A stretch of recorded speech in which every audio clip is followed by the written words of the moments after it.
ఇప్పుడు ఈ అడవి సోమన్పల్లి చెక్ డ్యామ్ అనేది ఆ, ఇది మొత్తం ఈ మానేరు మీద కట్టిన 22వ చెక్ డ్యామ్లో చివరిది ఇది.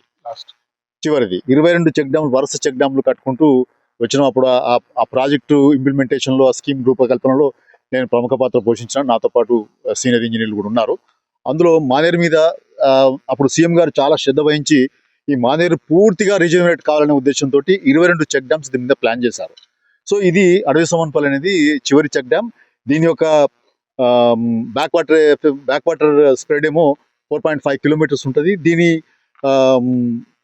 వాటర్ స్టోరేజ్ కెపాసిటీ 40 MCFT దాదాపు ఒక చిన్న చెరువులో ఉన్నంత స్టోరేజ్ ఇక్కడ ఉందన్నమాట. చెక్ డ్యామ్ లో నిజానికి అంత స్టోరేజ్ ఉండదు. 5 MCFT 6 MCFT అంతే ఉంటుంది. MCFT అంటే మిలియన్ క్యూబిక్ ఫీట్.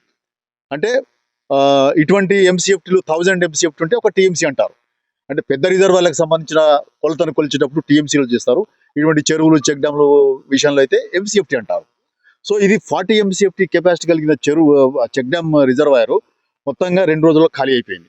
నిజానికి వరద వస్తే కొట్టుకపోతే కనుక డెబ్రిస్ కిందికి రావాలి.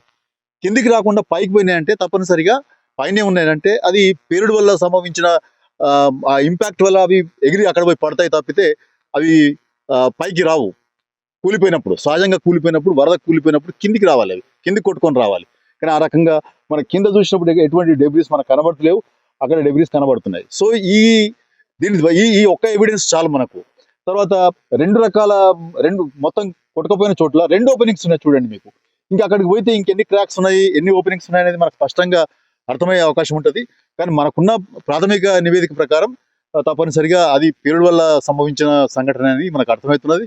అట్లనే మన ఇంజనీర్లు ఇచ్చిన FIR లో కూడా, వాళ్ళు ఇచ్చిన కంప్లైంట్ లో కూడా విధ్వంసక చర్య జరిగింది, దీని మీద తప్పనిసరిగా చర్య తీసుకోవాలని చెప్పి వాళ్ళు FIR లో వాళ్ళ అభిప్రాయాలు నమోదు చేశారు. దాన్ని కూడా వాళ్ళ అభిప్రాయాల ప్రకారం FIR కూడా పోలీసులు నమోదు చేస్తున్నారు.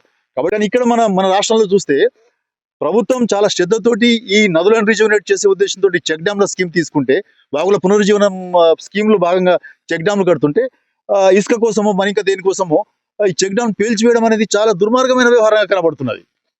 ఇది తక్షణం ఆగిపోవాల్సి ఉన్నది. ప్రభుత్వం ఏం చేస్తుంది, పోలీసులు ఏం చేస్తారు అనేది తప్పకుండా చూడాలి. ఏమన్నా అంటే అది క్వాలిటీ లోపంలా, తర్వాత నిర్మాణ లోపం వల్ల జరిగింది అని చెప్పి దాన్ని ఆరోపణ చేస్తున్నారు. దానికైనా సంబంధించిన ఇన్వెస్టిగేషన్ జరగాలి. నిర్మాణ లోపం జరిగితే, ఇప్పుడు తనుగుల నిర్మాణ లోపం జరిగిందని చెప్పి అక్కడ లోకల్ ఎమ్మెల్యే తర్వాత కేంద్ర మంత్రి బండి సంజయ్ గారు ప్రకటించారు. మరి నిర్మాణ లోపం జరిగితే ఆ కాంట్రాక్టర్ని బాధ్యులను చేయాల్సి ఉంటుంది కదా. మరి ఇక్కడ నిర్మాణ లోపం వల్ల జరిగితే ఇక్కడ కాంట్రాక్టర్ని బాధ్యులను చేయాల్సి ఉంటుంది కదా. కానీ ఇంజనీర్లు మాత్రం తప్పనిసరిగా వాళ్ళకున్న ఎవిడెన్స్ ప్రకారము, వాళ్ళకున్న సాక్ష్యాధారాల ప్రకారము విధ్వంసం జరిగిందని చెప్తున్నప్పుడు ఆ కోణంలో కూడా ఇన్వెస్టిగేషన్ జరగాలి. ఒకవేళ నాణ్యత లోపమే జరిగితే కనుక ఆ కోణంలో కూడా ఇన్వెస్టిగేషన్ జరగాలి. కాంట్రాక్టర్లను దోషులను పెట్టి నిలబెట్టాలి. అక్కడ తనుగుల కాంట్రాక్టర్ ఎవరండి? ఇవాళ రెవెన్యూ మంత్రిగా ఉన్న పొంగులేటి శ్రీనివాస్ రెడ్డి గారి కంపెనీ రాఘవ కన్స్ట్రక్షన్స్ వాళ్ళు అదే చెక్ డ్యామ్ కట్టారు. మరి రాఘవ కన్స్ట్రక్షన్ ని నాణ్యత లోపం కింద బాధ్యులు చేస్తారా? అడుగుతున్నాం మేము. 5వ తేదీన తనుగుల చెక్ డ్యామ్ కూడా సందర్శించాం.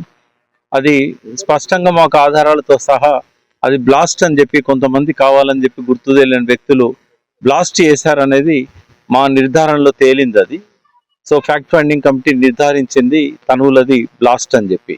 అట్లాగే ఇక్కడికి కూడా ఈ చెక్ డ్యామ్ బ్లాస్ట్ అయినట్టుగా 2 days క్రితము ఒక పత్రికలో ఫోటో తర్వాత వార్త రావడము, అది చూసిన తర్వాత మేమందరం కూడా ఇక్కడ కూడా విజిట్ చేయాలని చెప్పి ఈరోజు ఇక్కడికి రావడం జరిగింది. ఇది సాధారణంగా వరదలు వచ్చినప్పుడు అక్కడక్కడ చెక్ డ్యామ్స్ అనేటి కూలిపోతుంటాయి. ఇక్కడికి పైన కూడా 2 చెక్ డ్యామ్స్, మనకు మోరంచ వాగుకు పెద్ద ఎత్తున క్లౌడ్ బర్స్ట్ అయి వరదలు వచ్చినప్పుడు గత సంవత్సరం 2 చెక్ డ్యామ్స్ కూడా కూలింది మనం చూసాం. వావిలాల దగ్గర కూడా ఆ చెక్ డ్యామ్ నీళ్లు ఎక్కువ రావడం వల్ల వరదల్లో దెబ్బతినడం మనం చూసాం.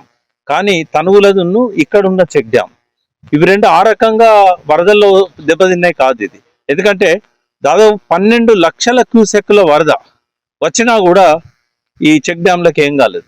ఇవి చాలా పటిష్టంగా కట్టిన చెక్ డ్యామ్స్. ఈ తనుగుల కంటే కూడా ఇది పెద్ద చెక్ డ్యామ్. 33 కోట్లు దీని మీద ఖర్చు పెట్టడం జరిగింది. మోరంచపల్లె వాగు వచ్చినప్పుడు కూడా ఇక్కడ పక్కన వాల్ దెబ్బతిన్నది, దాన్ని మళ్ళీ పునరుద్ధరించారు. అంతేగాని చెక్ డ్యామ్కి ఏం కాలేదు. అంత పెద్ద వరద వచ్చినా కూడా చెక్ డ్యామ్ దెబ్బతినలేదు. కానీ కావాలని చెప్పి కొంతమంది ఈ చెక్ డ్యామ్లను వరుసగా పేల్చేస్తున్నారు.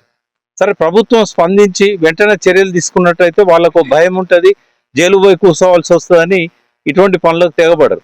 ఖచ్చితంగా ఇది దుష్ట చర్య, కావాలని చెప్పి పేల్చేశారు. డెబ్రీస్ అన్ని కూడా ముందుకు వస్తాయి, కొట్టుకపోతే వెనుకకు రావు. 4 కిలోమీటర్ల వరకు నీళ్లు ఆగినాయంటే ఆ ఫ్లడ్ లో డెబ్రీస్ కింది పోవాలి, కానీ పైన ఉన్నాయి నీళ్లలో పడ్డాయి అంటే అది ఖచ్చితంగా పేలుడు వల్లనే జరిగే అవకాశం ఉంది.